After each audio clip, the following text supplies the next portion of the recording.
From January 1st, 2023, we've been whittling down 409 devs in a knockout-style game jam. At the start of the year, 409 developers picked up their keyboards and mouse mats and joined GDKO 2023. After 4 gruelingly delightful rounds, we're down to just 20. We've said goodbye to some truly fantastic devs. Some devs were knocked out along the way, some resigned of their own accord, but to win GDKO, you'll need to know how to pace yourself. And the devs on show in this video certainly know a thing or two about that. Round 4's task was to recreate the classic arcade game Centipede in your own style. The devs really took this concept of own style and ran with it, as we saw some truly wonderful adaptations in the form of platformers, puzzle games, arcade shoot-em-ups, bullet hells, and even an isometric version with a wobbly pixel butt. For the first time in the competition, the elimination wouldn't be the bottom 25%. Round 4 would pit dev versus dev in a head-to-head battle for survival. The top 2 devs would automatically progress.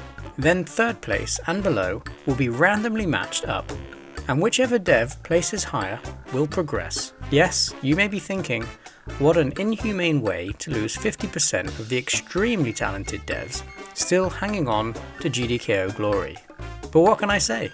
I make the rules. And in fairness, at this point, any of these amazing game creators could make it to the final. So there is no shame in being eliminated at this stage. Just bitter disappointment.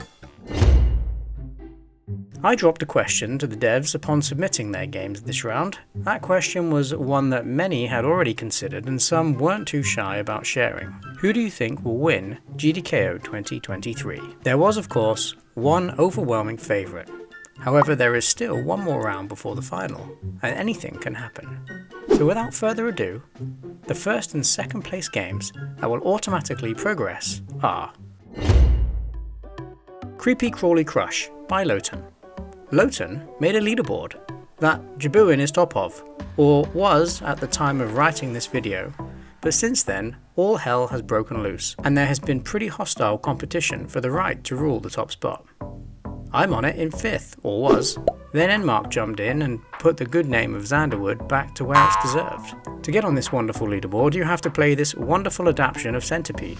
It's a platformer. Yes, a platformer version of Centipede has done enough to secure first place. Or was it the competitive leaderboard that ticked all the boxes? Note to self, figure out how to add leaderboards to all future games.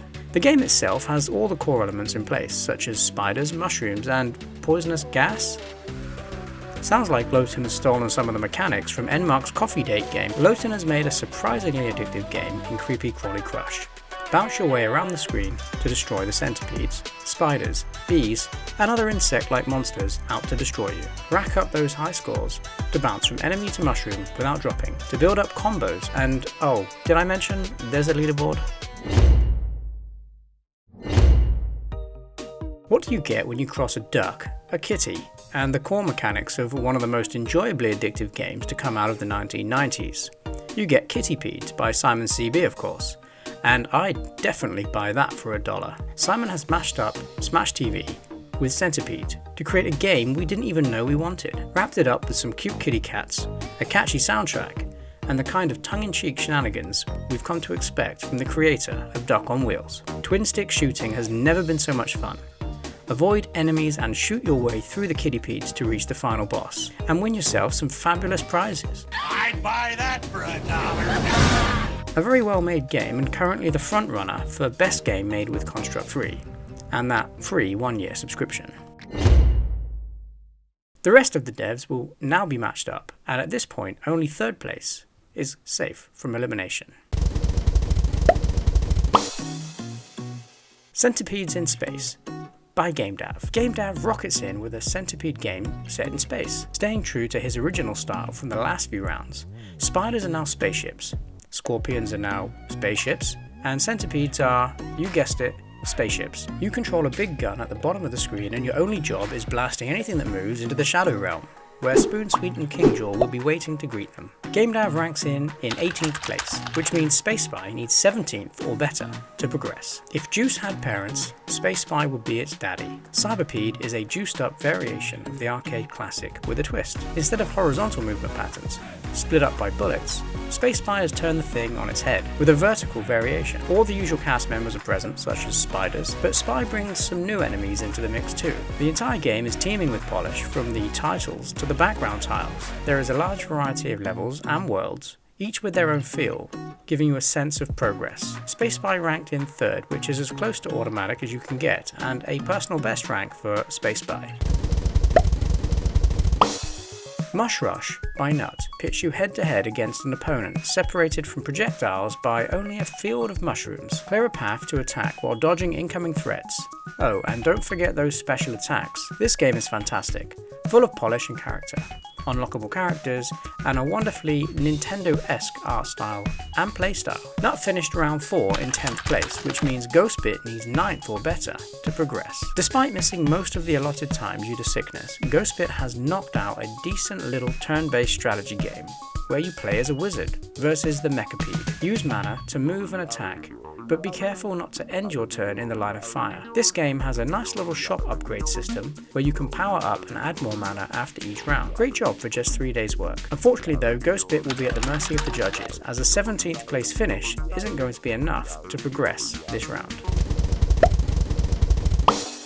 At GDKO 2022, Dev Pirates successfully passed the Dev vs Dev round, earning a spot in the semis. But has the swashbuckling Dev done enough this year with Centipede? Guide your Centipede to the exit through some wonderfully thought out maze-like levels. Where this game shines is with its gameplay mechanics. Split and rejoin your Centipede as you navigate the obstacles and dangers. Single segments can also jump, which adds so much value to the puzzle element of the game. Dev Pirates secures a 13th place finish, meaning Leo Lim needs to rank 12th or better to progress. Leo Lim literally went back in time and kicked the original Atari devs' butts. Umbra is an unbelievably well-made recreation of the original, staying true to the original game, with bucket loads more polish and juice.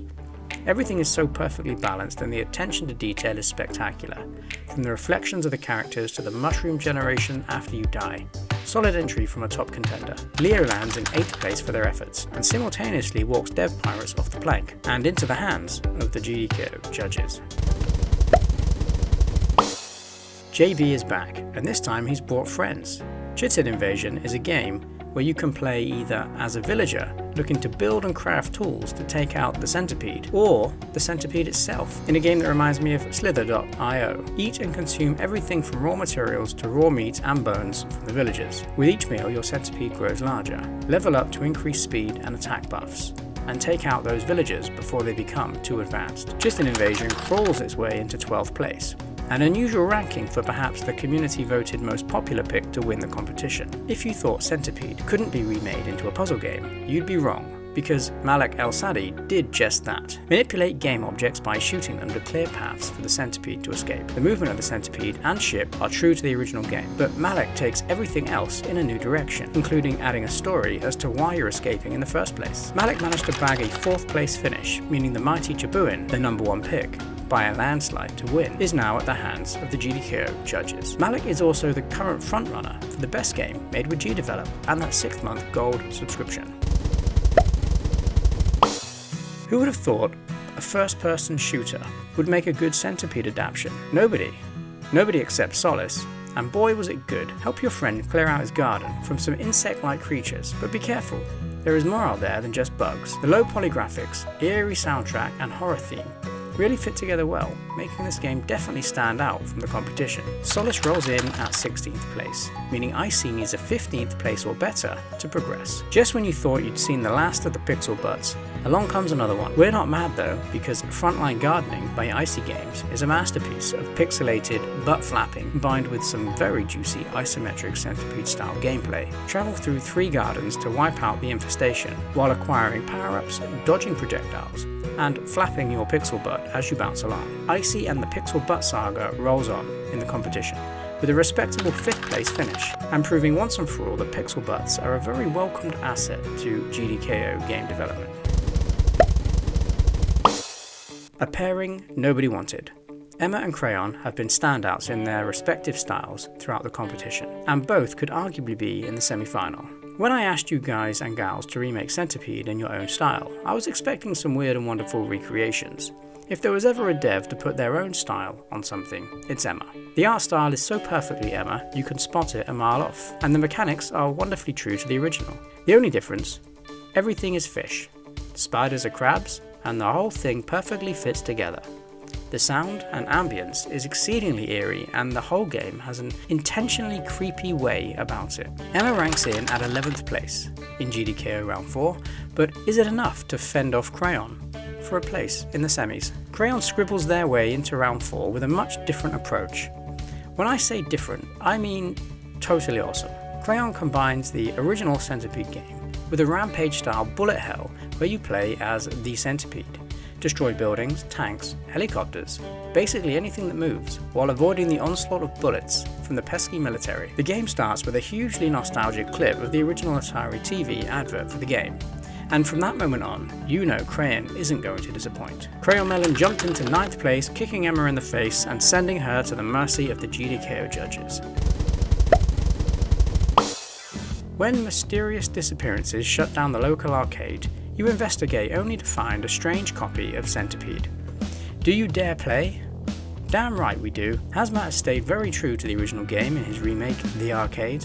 Everything is well polished and the mechanics are perfectly replicated. The controls are tight and Hazmat has certainly answered the call in this round. The only question that seems to be unanswered, however, is did Jabuin really get the high score? Hazmat has been building a pretty decent GDKO profile over the last few months, but is a 15th place finish enough to edge out Sigil, the king of the hand-drawn stickman fighter game? Creepy Crawly by Sigil is a great game and a great example of keeping things simple.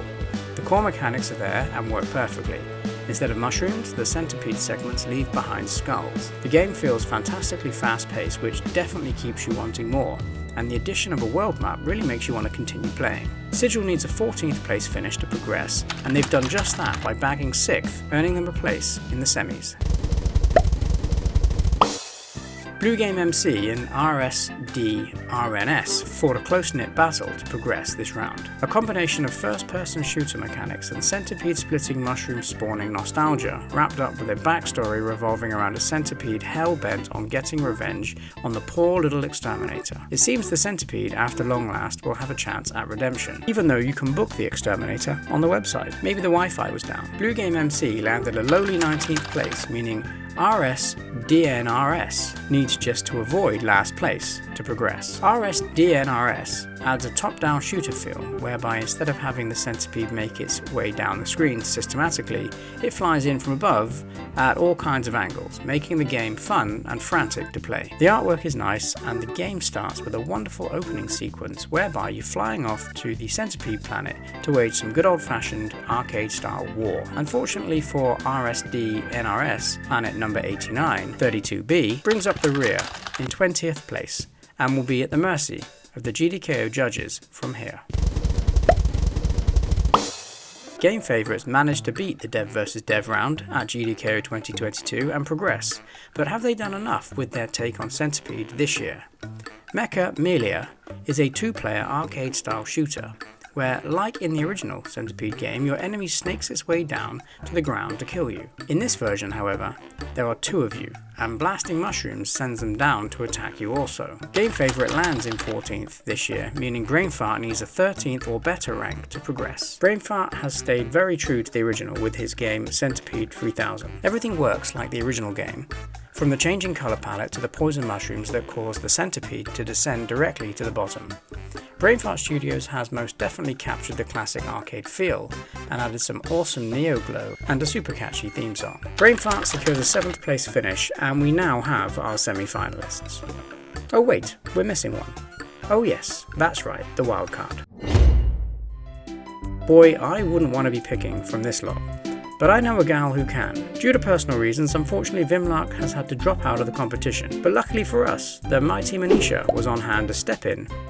Hello GDKO participants, I'm Manisha and I'm back as your substitute round 4 judge.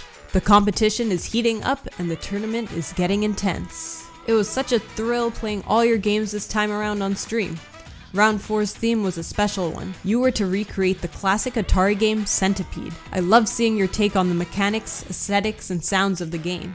A lot of you brought a fresh perspective to the game, while others really tried to nail down the nostalgic arcade feel that came with the popular 80s shooter. Alright, without further ado, it is time to pick the wildcard for round 4. My pick is Mechamelia. This game included all the goodness that every Centipede remake needs, but also brought you a partner in crime. I thought it was really cool that it was a local multiplayer spin-off, where you play as 2 astronauts blasting mechanical aliens out of the sky. Loved the twist that you gave the falling obstacles, and ending on a boss fight was a refreshing take. Well done, game favorites, and see you in round 5. Amazing work to everyone who participated. This round was indeed a very difficult one. Good luck to those continuing on. I look forward to following your creative journeys. Well, there we go everyone. Sadly, some really talented people have been eliminated from the competition, but at least we are able to bring one back from the brink for another shot at GDKO glory. The next round will run from the 1st of May until the 14th of May. You can start right away, but to do that, you'll need a task. In round 5, I want you to put your creative hats on and create something that doesn't exist. I want you to invent a new sport. At Xanderwood 3, Jet Simon submitted a game called A Brief History of Flarbleball, which would have fit this year's task perfectly. I'll leave the link to it in the description if you want to check it out. The judging criteria for the round will be: how original was the new sport? Was the game fun to play? How good were the core mechanics of the game? Did you feel the game was fair? And how quickly did you understand the rules? Well, that just about wraps things up, so I'll give a quick shout out to my wonderful Patreon and YouTube channel members who helped make all this happen, and I'll let you crack on with the task. Foozle CC, Retro Galaxy, Olivier Bernier, Amari Lewis, Mark Games, Tor, Alex Anderson, Rob, Gerald Dumont, Martin K, Julian Cruz, Raul San Gonzalo, Nathan Wilson, 8-Bit Gamer, Arcuz, Davey Wagnerok, Arcane Logic, and John Allegreza. Thanks so much for supporting the game dev journey, and for more information about what's on offer on the Patreon, there's a link in the description.